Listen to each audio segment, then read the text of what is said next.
Put your hands together, please, for Yolanda Curry.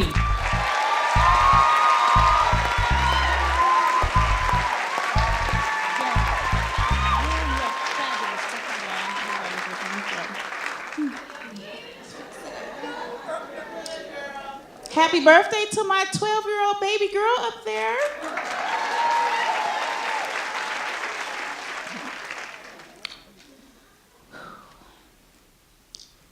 It was a beautiful summer morning in 2016. It was my spa day, otherwise known as an extra long shower. The sun rays coming through the window were illuminated by the steam. I lathered in my favorite soap, singing to myself, "In the morning, you'll be all right. In the morning, sun's gonna shine." We all think we can sing in the shower. And I felt a sensation in my breast. I investigated. It was a little knot, the size of a green pea. I hadn't recalled seeing that before, or feeling that before. So this spa quickly turned into a rush shower as I rinsed, dressed.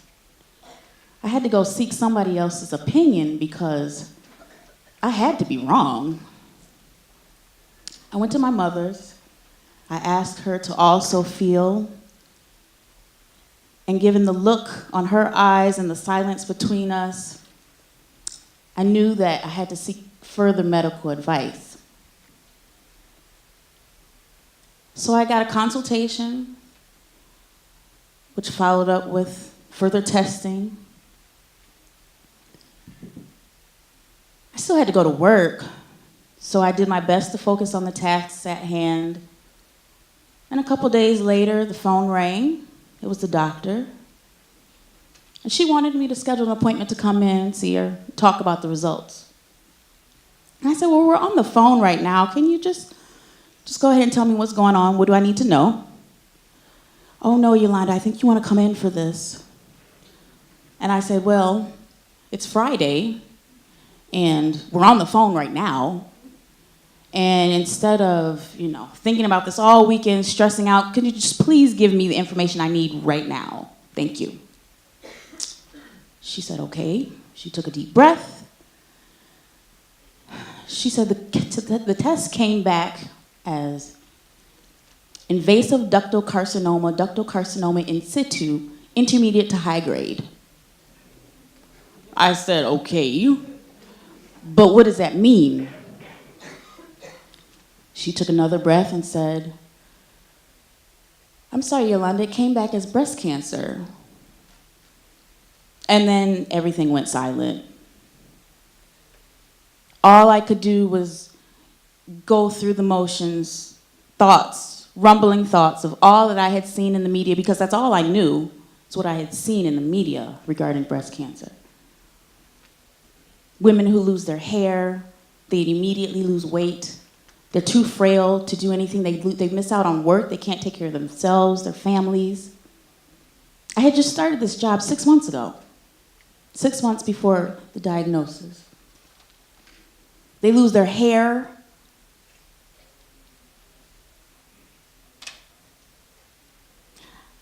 And the doctor interrupted my silence.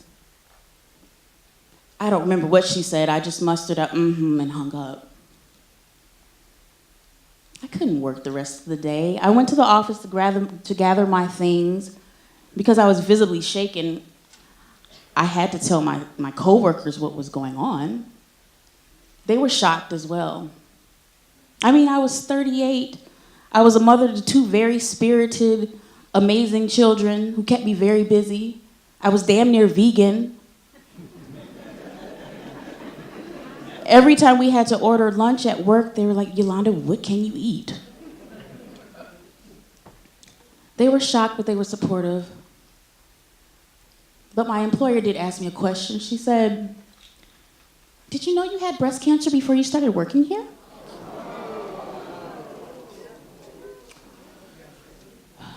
I was very emotionally distraught at that time, so all I could really answer was no, because that was the truth. But had I been in my right mind, I would have used some very choice language, and it would probably got me fired that day. So I'm glad I didn't respond. I went home, I got in the bed, covers over my head. I had already called my mother, gave her the news. But then I became angry. I was angry and I was frustrated. I was livid. I had to get this out. I had to talk about this. I grabbed my computer and I went on Facebook. I was typing away like Kermit from the Muppets. Some of you young people might not remember, because I'm older than I look.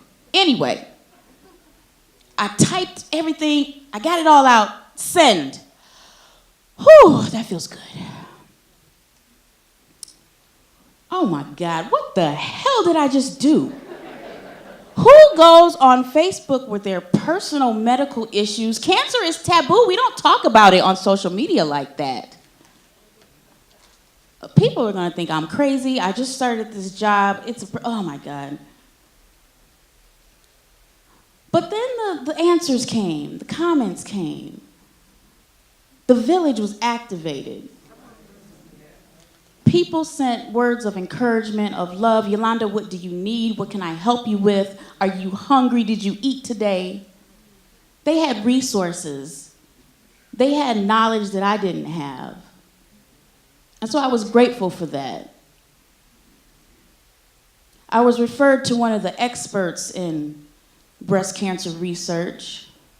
So I made an appointment. It was an 8-hour day. About 10 different doctors, 5 residents, lunch, an educational session. They really know how to wear you down. My favorite doctor of that day was the reconstructive surgeon. Oh, Yolanda, what cup size are you? We can pull from your hips and your belly and your back and make you that D cup you always wanted to be. First of all, I'm very confident and fine in who I am. I'm woman enough. Secondly,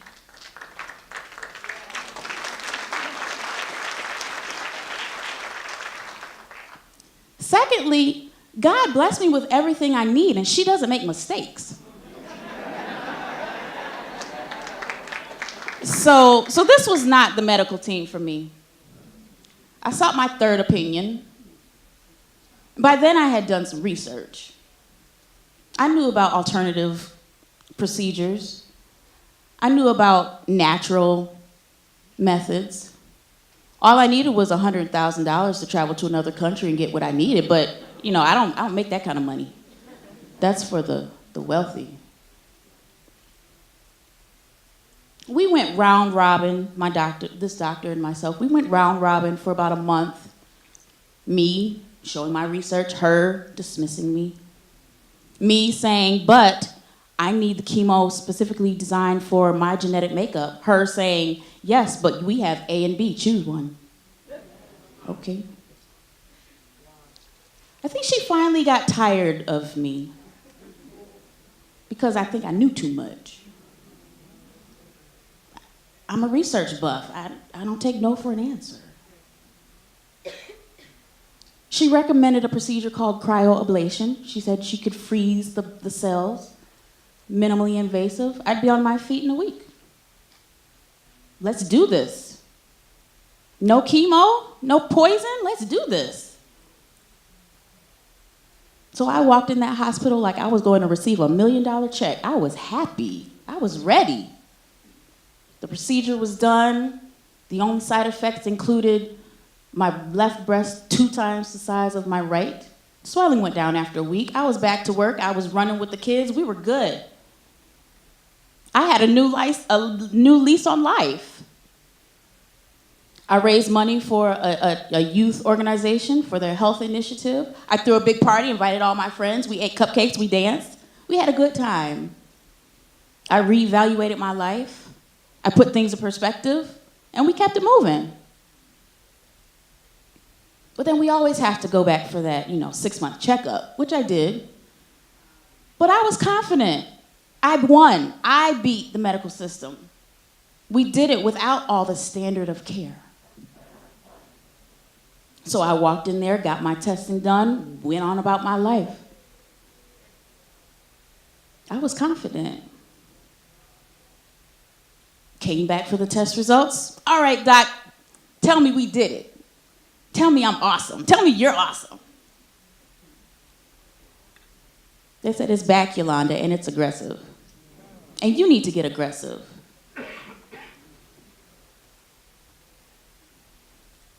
By then, I was tired of researching. I was fatigued. And they said, if you don't do something about this, you won't be here for your kids.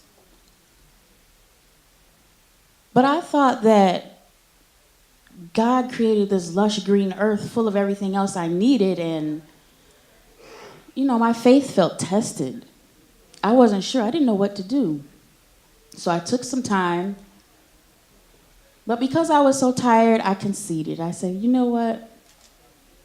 Let's do it your way. I want to be here for my babies. And I got this. I went to chemo on my first day in a tutu, extra lead lips. They were always looking forward to what I was going to wear the next week. It was hard, but I got through it. I lost my hair, but I like my bald head, so.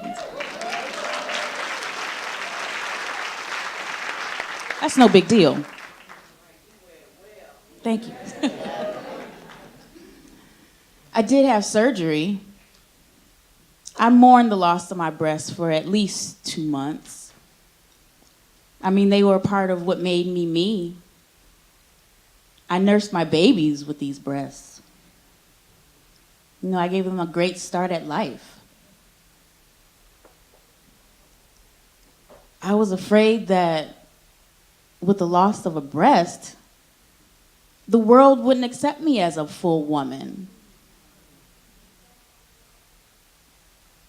What would I look like in the professional world? I made sure to put on extra earrings and extra makeup so people didn't think I was a little boy. What happens if I, meet another love interest? I hope he's not a breast man, because, I got, behind, but it's no big deal. I have a prosthetic. I make jokes about it. Oh, let me go get my left titty before I leave the house. I went to work one day and the prosthetic was down here on my stomach. Nobody told me. But I can laugh about that now, and I'm grateful that I can laugh because I'm still a woman.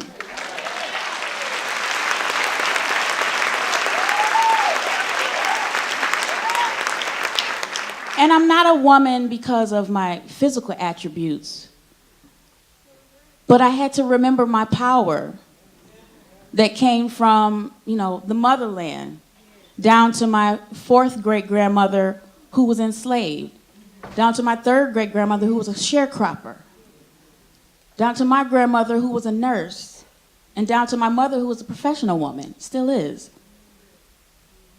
I had to remember where my real power came from. It didn't come from my looks. It came from my knowledge, my wisdom, my inner. I'm a woman because I say so.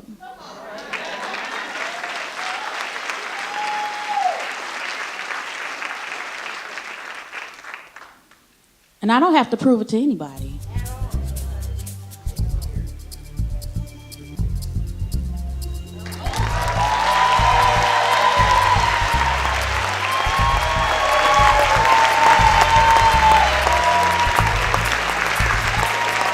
Yolanda Curry, because she said so.